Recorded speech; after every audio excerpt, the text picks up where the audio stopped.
today with Dr. Laura Freberg. She's a professor from California Polytechnic State University. I have four writing activities that build on one another. So the students get plenty of practice actually doing their own writing, but they also get plenty of practice with the evaluation process. So it's just been working really well for me. I would say that it is reflecting very nicely in my student evaluations. The students really do like the process.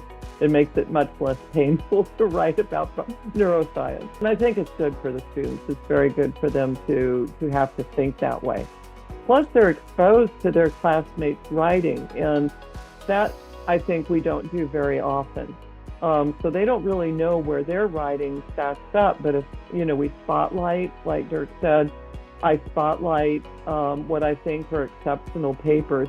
And so the students who are not doing so well in their grades, they look at those and they go, oh, wow, okay, that's a good model. I know how to fix mine now. And that's very useful.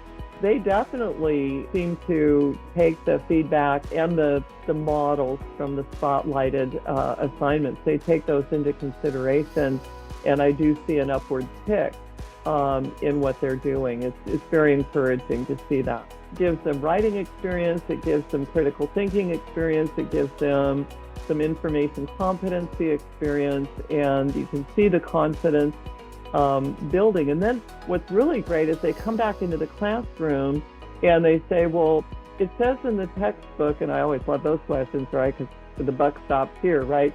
It says in the textbook that this is what's going on. Aren't there some other ways we could interpret those data? I go, yay, okay. So there's a lot of what we would call relatively far transfer from these activities into other things they're doing. And I hope they carry that into their other courses as well. And I'm happy to say that I honestly have not run into a situation where a student has been inappropriate, either in their submission of their work and their evaluation, because they do choose topics similar to these issues. They're high interest. That they're professional in their writing, but they're also very professional in dealing with their classmates' diversity, and also with the feedback that they give.